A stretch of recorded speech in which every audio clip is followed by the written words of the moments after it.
ये कहानी है हरियाणा नामक गांव की, जहां राज अपनी माँ के साथ रहता था। एक दिन राज की माँ उससे बोलती है, चलो बेटा बाजार से सामान लाना है। नहीं माँ, मुझे कहीं नहीं जाना, मेरा बिल्कुल भी मन नहीं है। बेटा चलो ना, मैं अकेले कैसे सामान लाऊंगी। माँ प्लीज, मेरा सच में मन नहीं है। लेकिन माँ राज की एक बात नहीं सुनती और उसका हाथ पकड़कर ले जाती है। बाजार में सामान लाते वक्त राज का फोन बजता है। जैसे ही राज फोन उठाता है, उसे किसी लड़की की आवाज आती है। इतनी जल्दी मुझे भूल गए राज? हाँ, वैसे भी मैं तुम्हारे लिए इतनी खास नहीं थी। रुखसार। इतना कहकर राज चुप हो जाता है। हाँ, कैसे चुप हो गई? क्या नाम लेना भी पसंद नहीं तुमको? नाम? मैं आज तक ये नाम ही तो नहीं बोल पाया। कुछ और बोलना है या बस हो गया? मुझे तो बहुत कुछ कहना है, लेकिन तुम सुनना ही नहीं चाहती। मैंने कब मना किया कुछ सुनने को? बस तुम्हारी फालतू बातें अच्छी नहीं लगती।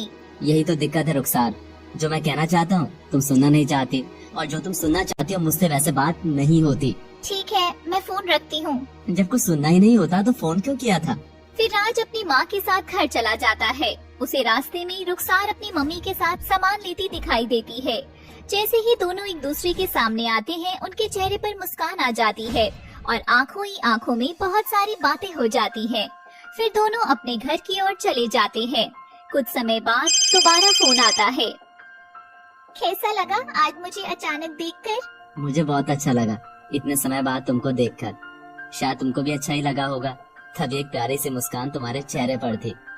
अपना ख्याली पुलाव पकाना बंद करो। मैं इसलिए मुस्कुराई क्योंकि आज मुझे बिल्कुल वैसा ही लगा जैसे 4 साल पहले हम मिले थे।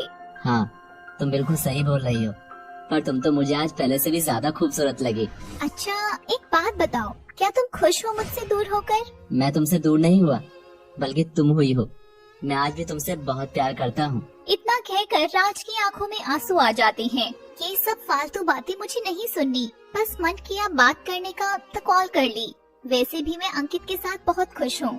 ठीक है तो रहो, उसके साथ ही खुश रहो, मुझे क्यों कॉल की?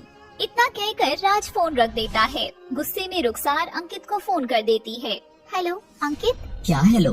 कब से फोन कर रहा हूँ, तुम्हारा नंबर बिजी आ रहा है। ये सब क्या चल रहा है? वो मैं क्या? तुमको क्या पागल लगता हूँ मैं? इतना कहकर अंकित फोन काट देता है। रुखसार उदास हो जाती है। उधर राज भी उदास होकर सोचता है। रुखसार का जब भी मन होता है मुझे कॉल कर लेती है, बिना कुछ सोचे समझे कॉल भी कट कर देती है। मैं ही क्यों बात करूँ उससे? आजकल पता नहीं क्या सोचने लगी है खुद को। इतना कहकर राज सोने चला जाता है। सुबह रुखसार अपने दोस्त के साथ बाजार चली जाती है। तभी उसे अंकित की कॉल आती है। कहाँ हो तुम? मैं अपने दोस्त के साथ बाजार आई हूँ, फ्री होकर कॉल करती हूँ। कोई जरूरत नहीं मुझे कॉल करने की। कितनी बार बोला है ऐसे आवारा की तरह मत घुमा करो, पर तुम सुनती ही नहीं हो। मैं नहीं आना चाहती थी, वो जबरदस्ती लेकर आई। सब पता है मुझे तुम्हारे बहाने। चलो मुझसे कल पार्क में मिलना। अगले दिन दोनों पार्क में मिलते हैं। अंकित, तुम मुझे छोटी छोटी बातों पर क्यों सुनाते हो? यहाँ मत जाओ, ये मत करो, वो बात करो। हद हो गई है यार अब। कैसा प्यार है तुम्हारा? मुझे ये सब पसंद नहीं है, समझे तुम? और मुझे अपनी फेसबुक इंस्टा का पासवर्ड दो। ये क्या बोल रहे हो तुम? तुमको विश्वास नहीं है मुझ पर? गुस्सा मत करो, तुम भी ले सकती हो।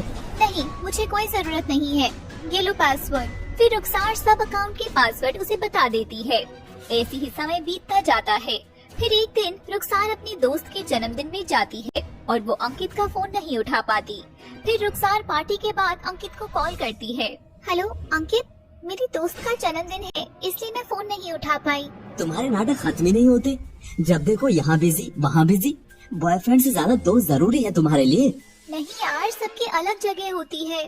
तुमसे मैं प्यार करती हूँ, पर दोस्त और फैमिली भी जरूरी है। तुम ऐसे नहीं मानोगी।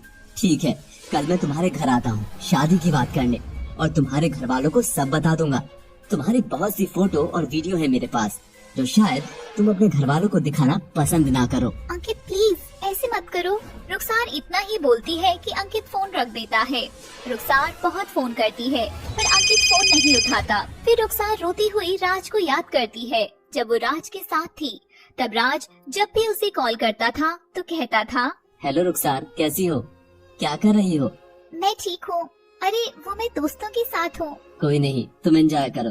ऐसे मौके कम आते हैं जब हमें दोस्तों के साथ समय मिलता है। चलो मैं फ्री होकर बात करती हूँ। हाँ क्यों नहीं, मैं इंतजार कर लूंगा। इतना कहकर वो फोन रख देती है और फिर अगले दिन। मैडम कहाँ बिजी हो, आजकल कॉल भी नहीं की। सॉरी यार, दोस्त का जन्मदिन था। ओहो क्या बात है, उसको मेरी तरफ से विश कर देना। वैसे एक बात बोलूं? हाँ क्यों नहीं। जन्मदिन किसी का भी हो, पार्टी में सबसे प्यारी तुम ही लग रही होगी। कितनी बातें बनाते हो तुम। फिर रुखसार को किसी के कमरे में आने की आहट होती है और वो राज की बातों को याद कर रही थी। वो भ्रम उसका टूट जाता है और रुखसार देखती है उसकी दोस्त ज्योति वहाँ आती है और रुखसार को रोता देख वो कहती है, क्या हुआ रुखसार? रुखसार इतना सुनते ही ज्योति को गले लगाकर बहुत रोती है। फिर उसे सब बता देती है और कहती है, यार मैं जीना नहीं चाहती। मैंने बहुत बड़ी गलती की है। राज जैसे अच्छे लड़की को छोड़कर एक ऐसे इंसान के पास चली गई जिसको मेरी कद्र ही नहीं है। अगर कल उसने घर पर कुछ भी बोला तो मैं मर जाऊंगी। पागल हो गई है क्या? अगले दिन अंकित रुखसार के घर आता है और वो उसके घर वालों को सब बता देता है। साथ ही अपनी और रुखसार की प्राइवेट फोटो भी सबको दिखा देता है। फिर मजबूरी में आकर रुखसार के घर वाले उन दोनों की शादी तय कर देते हैं, पर रुखसार मना कर देती है। मैं इस लड़के से शादी नहीं करूंगी, चाहे मुझे अपनी जान ही क्यों न देनी पड़े। इसके साथ शादी करना भी मरना ही होगा। शादी तो मैं तुमसे करके रहूंगा। फिर रुखसार के घर वाले कहते हैं, बेटा इसके पास तुम्हारी बहुत सारी फोटो हैं, तो अच्छा यही होगा तुम इससे ही शादी कर लो। वैसे भी तुमसे अब शादी कौन करेगा? तभी एक आवाज आती है, मैं करूँगा रुखसार से शादी। सब देखते हैं कि राज वहाँ आ जाता है। फिर राज कहता है, मुझे कोई फर्क नहीं पड़ता तुम्हारा इसके साथ कैसा रिश्ता था, पर मैं तुमसे आज भी प्यार करता हूँ। और जब ज्योति ने मुझे ये सब बताया मैं खुद को रोक नहीं पाया। राज फिर अंकित को पुलिस के हवाले कर देता है, रुखसार को ब्लैकमेल करने के इल्जाम में। और रुखसार राज से माफी मांगती है, मुझे माफ कर दो राज, मैं तुम्हारे सच्चे प्यार को समझ ही नहीं पाई। अक्सर हमारे पास जो होता है हमें उसकी कद्र नहीं होती और दूर हो जाते हैं, पर दूर होने पर ही हमें उसकी कद्र समझ आती है। फिर रुखसार और राज के घर वाले उनकी शादी करवा देते हैं और राज को उसका सच्चा